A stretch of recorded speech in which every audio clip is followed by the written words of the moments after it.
Good morning and welcome to KidNuz. I'm Tori. Today is Thursday, May 7th, 2020. And we begin with RBG adding a notch to her notoriety. Yesterday, Ruth Bader Ginsburg called into the Supreme Court's third day of oral arguments from the hospital. The nation's oldest justice and four-time cancer survivor is being treated for a gallbladder infection, but wasn't about to let it get between her and the two cases on the docket. Doctors say she's doing well and has already been released. For the most part, the justices seem to be smooth operators for this new way of hearing cases, although Justice Stephen Breyer's connection dropped, ironically, during a case about robocalls. And during the same argument, something that sounded suspiciously like a toilet flush was picked up on the audio feed.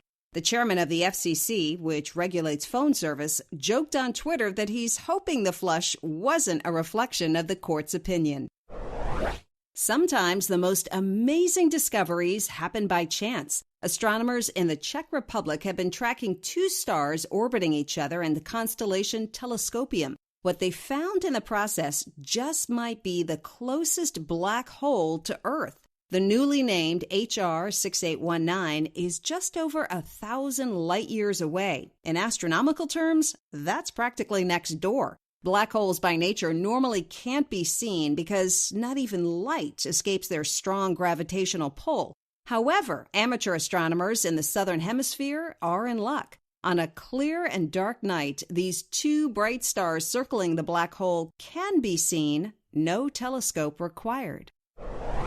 It was on, then off, now it's back on again. A U.S. district judge in Manhattan ruled this week that New York must hold its presidential primary despite the coronavirus pandemic. With Joe Biden expected to get the nomination, Democratic leaders wanted to scrap the top of the ticket from the June 23rd contest and limit the ballot to state and local issues only. They said that would limit crowds at polling stations. Former candidates Bernie Sanders and Andrew Yang weren't having it. While both men have already endorsed Mr. Biden, they can use any delegates they may get to influence the party's platform at the convention. The judge agreed that depriving them of this type of representation is unconstitutional. Plus, she noted, there's still plenty of time to ramp up safety measures, or, if that falls short, people could vote by mail. What's in a name? In this case, a mouthful. Tesla and SpaceX CEO Elon Musk is a proud new papa, and his baby boy has a most unusual name, XAE-A12 Musk. And while we now know what it stands for, there's still been no confirmation as to how it's pronounced. This much we know. X stands for the unknown variable. AE is a nod to love and or artificial intelligence. And A12, a tribute to a favorite aircraft, the A12 reconnaissance plane. Musk, already the father of five, announced the birth on Monday. Later, he followed up with a message universally understood that his latest addition is happy, healthy, and cute as a button.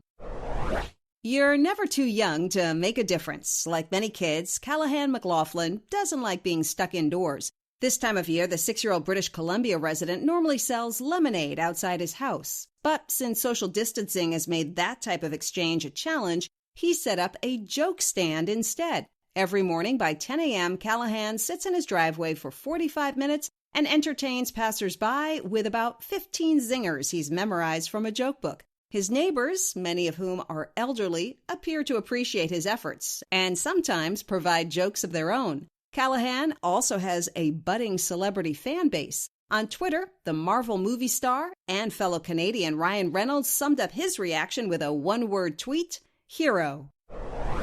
That's it for KidNuz. Now our KidNuz quiz. Why is Supreme Court Justice Ruth Bader Ginsburg in the news?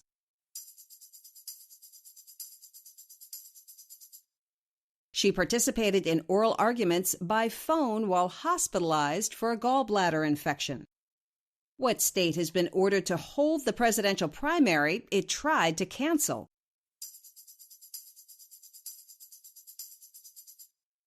New York. What did actor Ryan Reynolds call the boy who set up a joke stand to cheer up his neighbors?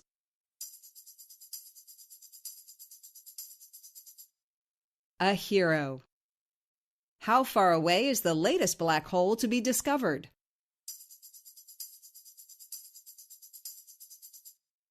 a little more than 1,000 light years. In One for the Road, the sky, ever full of wonders, is hosting an extra one today, the last full supermoon of the year. Supermoons occur when the orbit of a new or full moon reaches its closest point to Earth. May's super flower moon is the fourth and final one this year. The next one won't come until April 2021. Peak viewing time is this morning, but will be visible in clear skies through tomorrow morning. Before we go, our KidNuz birthday shoutouts today go to Eloise in Louisville, Kentucky, Andrew in New York, New York, James in Portland, Oregon, Caitlin in Tucson, Arizona, Valente in Santee, California, Evan in Laurel, Mississippi, Max in Oak Park, Illinois, and Inez in Las Rosas, Madrid, Spain. Our KidNuz teacher salutes go to Mrs. Brenner's fifth graders at Maple Grove Elementary in Greenfield, Wisconsin, and Mrs. Wiersbinski's students at the Challenger School of Sports and Fitness in Victorville, California. Thanks for listening. It really helps if you can rate and review us wherever you get your podcasts. And we hope you tune in for more KidNuz tomorrow morning.